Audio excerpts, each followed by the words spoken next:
You're watching Mick and T's Sports Report on CHCO Television. And now, here's two guys that know a little bit about everything and a lot about nothing, Evan and Joe. Welcome to Mick and T's Sports Report here on CHCO-TV. I'm Joe Ticotsky in New Haven, Connecticut. I'm Evan McFarlane here in St. Andrews, New Brunswick, Canada. And this is episode 12. We've hit the dozen mark. We've got it, number 12, into season 2.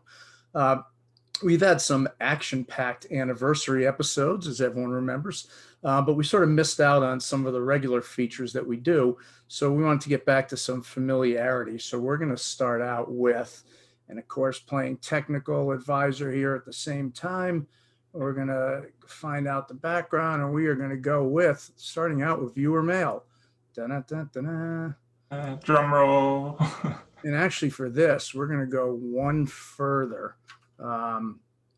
If I can find, okay, here we go. I know it's just delaying it while we're live. I'm going with glasses for viewer mail. I am going with the glasses. It's a kind of look like Kenny Rogers. Okay, here we go. The first viewer mail is from Mark in Glendale, California, who writes in to say, in your last small town spotlight, you had some corny puns regarding the name of the small village in Newfoundland called Joe Bat's Arm. Well, I'm a budding comedian and would like to add a few riffs on the village's name. And I was thinking you could rebrand a local branch as Joe Bat's Farm. Okay. Or you can have the marketing folks from Toronto introduce a holiday beer called Joe Labatt's Arm. Okay. Enough with that. And we have a second email from Tessa up in Toronto. She wrote in with a comment about the anniversary shows we did. And she writes, what two egotistical jerks spend valuable TV time on not one, but on two of their episodes, basically patting themselves on the back. Well, I'm sorry you feel that way, Tessa, but if being an egotistical jerk means bringing television joy to a family in Quebec on a cold winter night, or if being egotistical jerks encourages a little boy in Kentucky to pursue a career in TV broadcasting, or if egotistical jerks means letting a young woman in the Ukraine dream of being an anchor on her local TV station, then we're fine being called egotistical jerks. Okay, I was going to read one more viewer email from our old friend. You know who that is, Marv Albert. But that last email got me a little worked up, so let's just move on to the next segment. Okay, and now we'll get rid of these glasses. Okay, on to the next segment. We're going to go with Love the Leaf, which we haven't done in a while, and that's where, where Evan tells our audience about something Canadian that they may not have known of. So this time we're going with something called Roppy Pie, spelled R-A-P-P-I. Tell us all about it, Ev. Well, I don't know it as Roppy Pie as much as I know it as Rappeur. And I got into it a bit going to Prince Edward Island and hitting up the Acadian side of the island. And what it is like you said, it's kind of like a pot pie style, but with a twist. So it's grated potatoes strained through cheesecloth. So then when they take the moisture out, they put in a hot stock, so beef, chicken, seafood stock, then mix their meat and a little bit of onions in, and then they just layer it and bake it. Wow. So it's sort of like a chicken pot pie, you're saying? Yeah, but without the dough, it's just grated potatoes instead. Is it good? Yeah, it's pretty good. Is it more of a winter thing, or is it a? No, it's absolutely comfort food. Oh, okay. I know it's big. Also in Nova Scotia, like in the Acadian, South Shore of Nova Scotia. Absolutely. Yeah. All right. Good. Well, that is. Can't get me, man. I know all these foods that you think you're gonna stump me with. Although you didn't know the schmoo tort. Well, no, but no one schmoo tort is. Oh man. Okay, now next up, we are going to go to our music spotlight. So we'll go with you first, Evan. what do you have for a music spotlight? Yeah, I'm going to go back to a band that also is from Atlantic Canada. Played back in the day. I'm doing one of your tricks, where a band that I used to be into, but unlike you, I can't roll back 50 or 60 years. So we're talking like, Oh, nice dig there. talking like 6 or 7 years ago. But Acres and Acres from Halifax. I found a song stuck in my head the other day that I hadn't heard in about 5 or 6 years, and figured it'd be good. Check them out. They're good stuff. Good folk band. Acres and Acres, and they're from Halifax. Yes. Okay. All right. I will go with another band that I don't know if I always hear these bands on CBC, actually, on my phone app late at night. Female singer named Kinley. And she's very good. She is, I think, also from Nova Scotia. And I'm actually going to try going really high tech. I'll play a few seconds of her song. It's called Washington.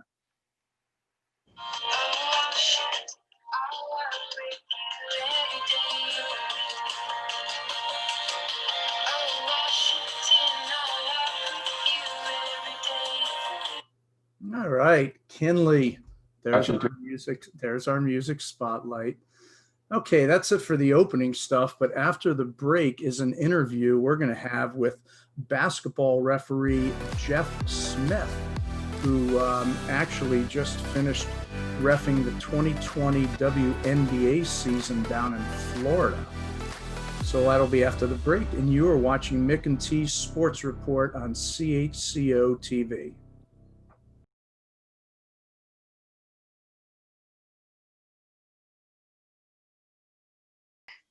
Welcome back to Mick and T's Sports Report on CHCO-TV. And in today's interview, we welcome basketball referee Jeff Smith. Jeff has been reffing in the WNBA since 2001 and has done women's Division I basketball for the last 6 years. This season, due to the coronavirus, the league played their season down in Bradenton, Florida in a bubble, or the Wubble as they called it. And the Seattle Storm ended up winning the title, led by UConn's own Sue Bird and MVP Brianna Stewart. Jeff, welcome to the show. Thank you, Joe. Appreciate it. Evan, also, thank you. Thank you. How many total days were you in the bubble? I was there for a total of 60 days. Okay. And how long was it between the time you got there and when the first game was actually played? Before my first game or the actual first game? Your first game. For me, it took 14 days because I had a delay in my televisit with my doctor. So I was quarantined for 14 days before my first game. Okay. And how often were you tested while you were there? We were tested daily. Okay. Everyone had to be tested daily. Swab up the nostrils, mouth, I guess throat, and also our temperature. I'll do the temperature. No, we had to get it. If you did not get that test done, you had to be quarantined for a few days. Wow. But everyone made it through. Evan, you have a question for Jeff? Yeah, I guess, Jeff, what did you find were the biggest hurdles getting used to kind of reffing with no fans immediately? I think as far as no fans, for us in particular, because of the setup of the courts down there, our table crew, meaning our scorer, timer, all those individuals, they were opposite the team benches. So that was kind of, it was different. Normally, of course, they're on the side of the team benches. And, when you first get out there, it's like you want to report to where the team benches are, but you have to turn around and report opposite. Other than that, just, understanding that, when we talk or the players or coaches talk, we're going to hear each other without having to increase our volume because, of course, when fans are there, there's going to be a noise factor, in behind us. Yeah, for sure. Yeah. In fact, sort of in connection with that, but this would be during a regular season also. When we're watching a game on TV, and you'll see during a free throw, referee leaning over with a player and talking during the free throw.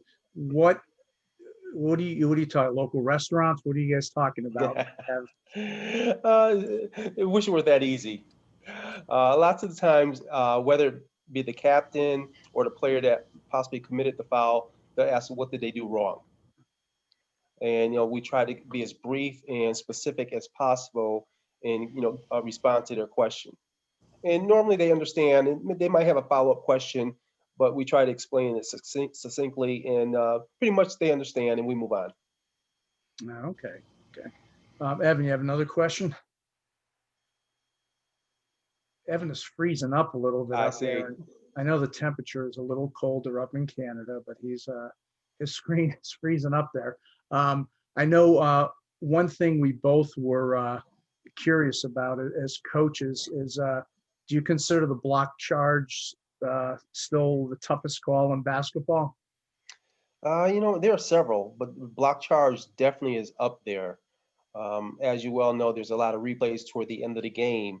And with that being said, out of bounds, of course, with the restricted area, things like that, that tells you how difficult those calls are and the difference they can make toward the end of the game. But block charge definitely, and more so because you as a coach, Joe, I've known you almost 30 years or so. Yeah. Since I was 10.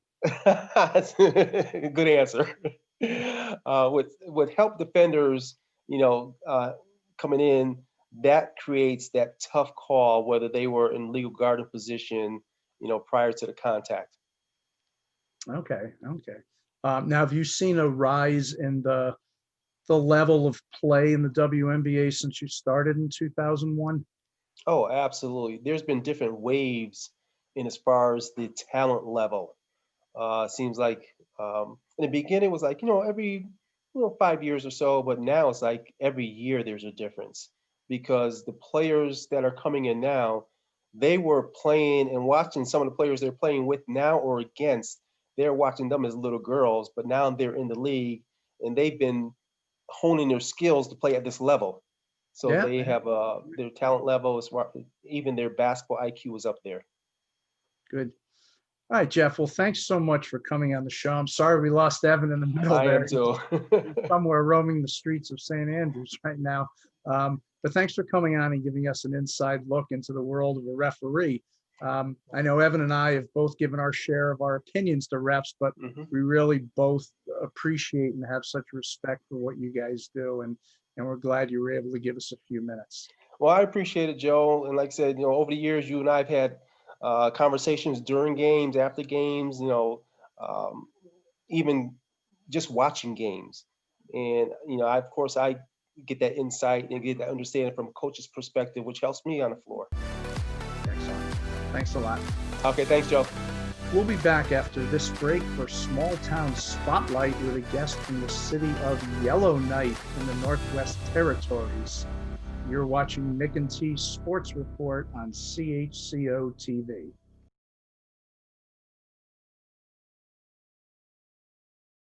Welcome back to Mick and T Sports Report on CHCO-TV.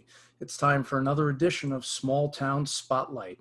As we mention each episode, CHCO is available on Bell Satellite TV throughout Canada, so you can watch our show on Mondays, Wednesdays, and Fridays if you live in Mississippi Mills, Ontario, Esterhazy, Saskatchewan, or Lunenburg, Nova Scotia. And as always, our U.S. viewers or anyone else throughout the world can watch the show on Charlotte County Television's YouTube channel, so we encourage you to subscribe.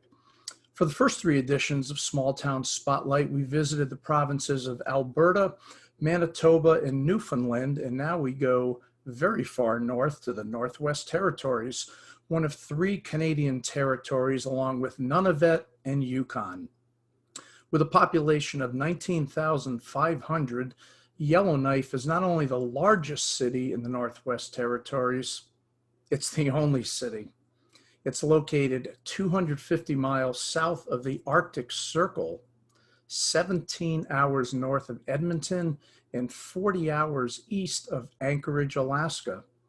And size-wise, the Northwest Territories are over 1.5 times larger than Texas.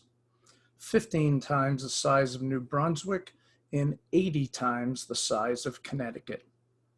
Yellowknife is also the birthplace of the late actress Margot Kidder, known for her starring role as Lois Lane in 4 of the Superman movies. And to tell us about life in Yellowknife, we welcome Scott Letkeman, the creative director of Cabin Radio in Yellowknife. Known on air as Lecter, he hosts the 90s at 9 show from 9 a.m. to 12 noon weekday mornings on the station. Scott, welcome to the show. Thanks for having me. Originally, you told me you were from Winnipeg and just moved to the area about 7 years ago. What brought you to Yellowknife? Radio primarily. I had gone to media college, in Brandon, Manitoba, Assiniboine Community College. I'd gone there, and then right out of there, got an internship at CJOB 68 in Winnipeg. Worked there for about a year and a half, and then with the sister station Power 97 for about a year and a half, and then for multiple reasons, got out of radio for a couple years and just decided that I missed it a lot and wanted to get back into it. And there didn't really seem to be an opportunity to do that immediately in Winnipeg. And I knew I'd have to, consider moving somewhere else. So I had a friend of mine who had moved up here to Yellowknife to work at CJCD, which is one of the music stations up here. And he told me about a job that had opened up doing production and on air, and sounded like a good opportunity and at the very least an adventure. So I took the offer and came up here, and 7 years later, I'm still here. Excellent, excellent. According to our crack research team, Yellowknife has the coldest winters of any city in Canada, with average low temperatures in January about 21 below Fahrenheit or 29 below Celsius. And if that's not enough, in early January, the sun sets about 3 p.m. What the heck do you guys do to stay sane in the winter months?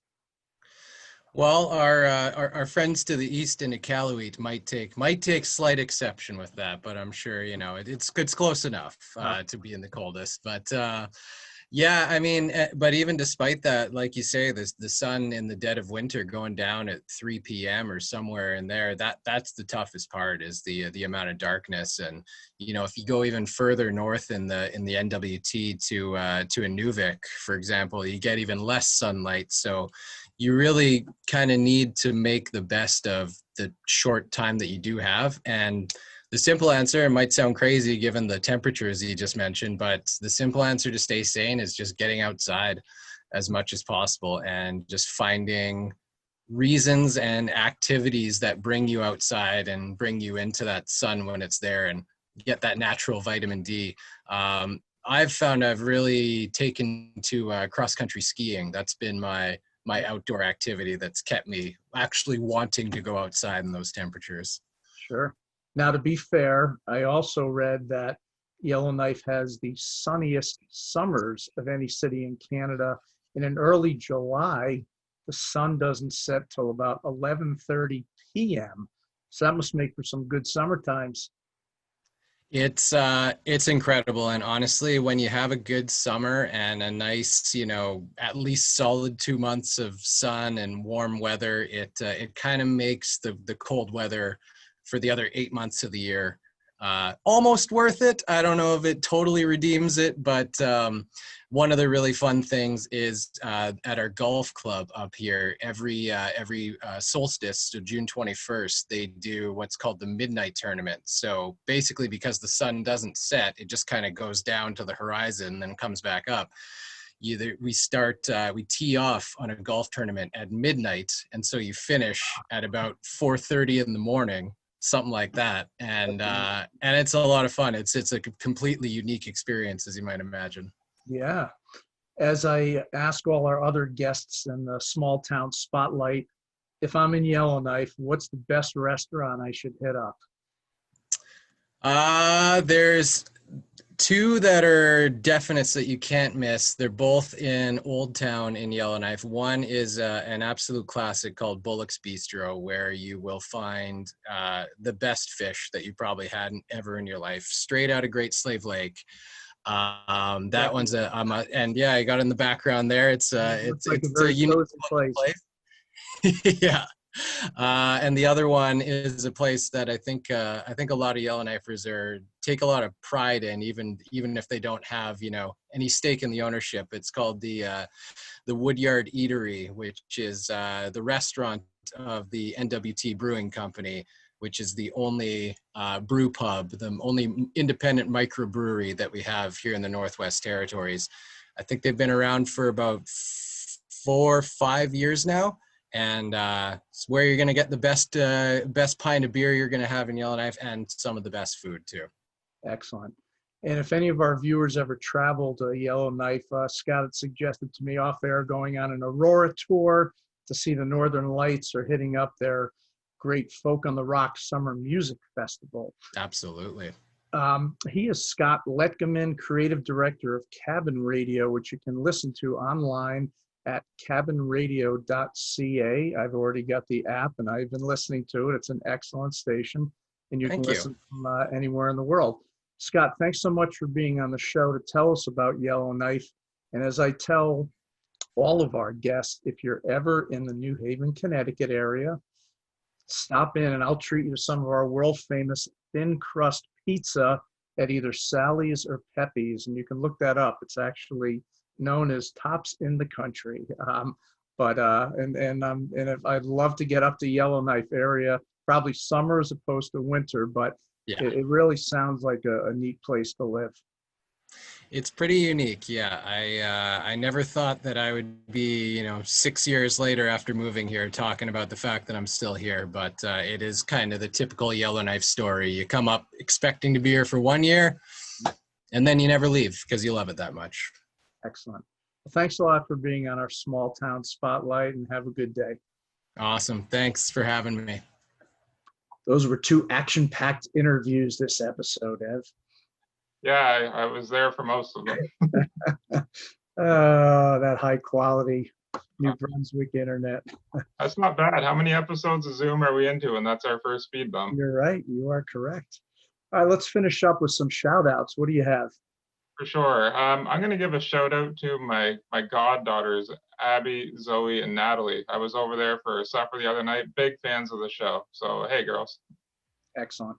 And I'm going to give a shout out to my friend Bill Bioki, who, inside story, I originally gave him a shout out a couple months ago and made a joke about him. And then like a week later, he went into the hospital, and I felt guilty that if anything ever happened, it would be embarrassing. So I had Patrick edit it out of the show, so I'm going to try again. Shout out to my friend Bill Bioki, who had been going through a few health issues, but is coming back strong on the other end. And I think the saying, "get off my lawn," I think he invented it. He's an awesome guy for everyone that knows it. Okay, thanks so much to everyone out there for watching. Thanks to our guests, Jeff Smith and Scott Letkeman. Thanks as always to Patrick Watt, Vicky Hogarth, and the crew at CHCO. And we'll see you next time on Mick and T's Sports Report.